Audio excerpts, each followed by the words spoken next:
Ok, pessoal, dando continuidade. Agora eu vou falar com vocês sobre o racismo científico. E aí eu vou citar aqui algumas figuras importantes quando se trata de racismo, né? No caso do Brasil, Monteiro Lobato e o Nina Rodrigues. Só que antes eu vou falar aqui do Lombroso, que foi um criminalista, cientista, sociólogo italiano. E aí uma frase dele que nos leva a crer que ele via o racismo como algo natural, certo? Só que aí tem um detalhe, ele foi um cara na metade do século XIX, 1830 e pouco, então ele tinha uma visão diferenciada do que era o racismo, né? Se bem que a gente encontra pessoas atualmente que têm uma mente muito parecida, né? No caso, o Lombroso ele dizia o seguinte: o negro é naturalmente propenso à criminalidade. E aí, se a gente parar para analisar obras dele, a gente vai perceber que isso aqui não é uma coisa que ele faz para causar. Não. Isso aqui é uma coisa que ele realmente acreditava que fosse verdade, certo? No caso do Monteiro Lobato, o Monteiro Lobato a gente considera um grande escritor. Eu, inclusive, quando era menino, eu li livros de Monteiro Lobato, assistia também o Sítio do Pica-Pau Amarelo.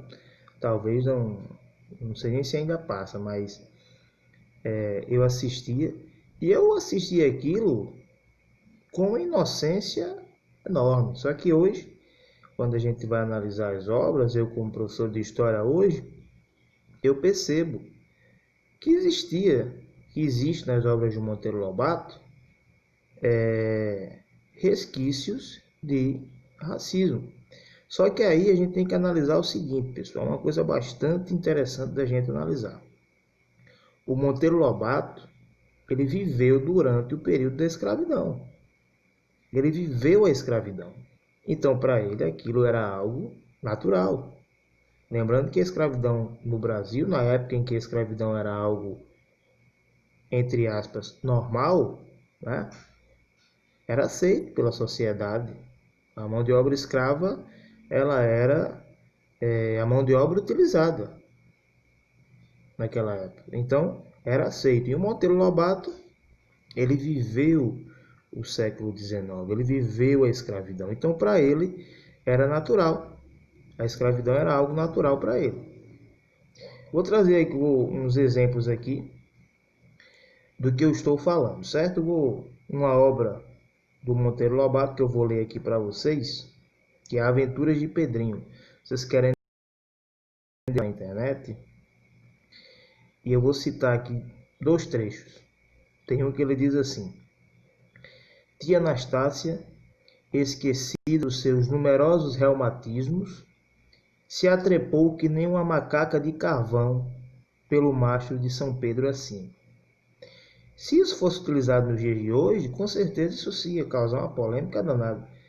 E causou, né? Teve historiador que entrou com processo, uma obra que ia circular nas escolas de São Paulo, e aí esses historiadores caíram de pau em cima dessa obra para que ela não fosse liberada, só que o Supremo Tribunal Federal liberou, certo?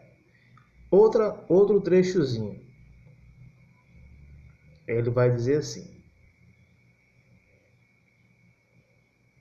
Tia Anastácia é furrundo, um doce feito com mamão verde, rapadura, cravo, canela, portanto, preto, né? Outra parte vai dizer assim: no calor da guerra com as onças, Emília, a bonequinha esperta e independente, comenta: não vai escapar ninguém, nem tia Anastácia, que tem a carne preta. Quer dizer, isso aqui são trechos de uma obra do Monteiro Lobato, um grande escritor brasileiro, que viveu o período da escravidão. Então, para ele, isso era tido como normal, certo? Embora hoje, quando a gente para analisar, a gente percebe que existem aí, sim, resquícios de racismo. E o Nina Rodrigues, certo? Ele vai dizer o seguinte: ele defendia que códigos penais fossem elaborados de forma diferente para raças diferentes. Ele entendia que o branco ia ser julgado de uma cor e o negro deveria ser julgado de outra cor. Então perceba, a gente chama isso aí de racismo científico por quê? Porque é um tipo de racismo defendido por intelectuais, né? Por pessoas que estudavam e ainda assim viam o racismo como algo comum, ok? E aí eu faço uma pergunta a vocês. No Brasil existe democracia racial? Interessante, né? A gente ouve muito falar em democracia racial. Eu faço essa pergunta a vocês. Gilberto Freire, que foi um grande historiador, um dos maiores historiadores brasileiros do século XIX,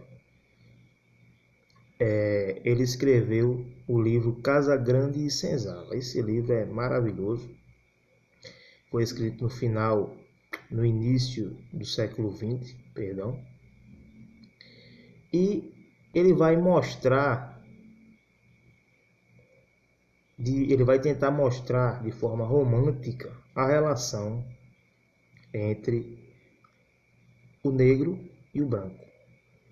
Agora percebam o seguinte: o Gilberto Freire, ele nasceu em 1900.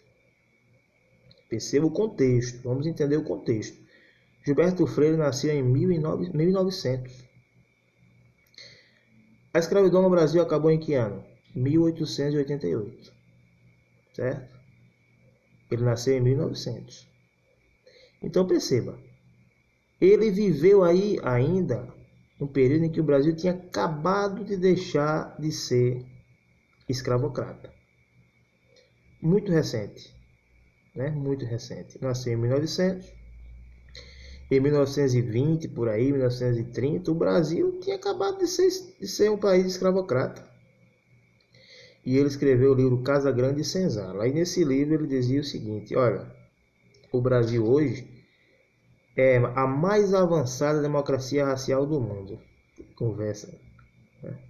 Ele achava isso porque a gente tem que entender o contexto e tem que entender o lugar de fala da pessoa.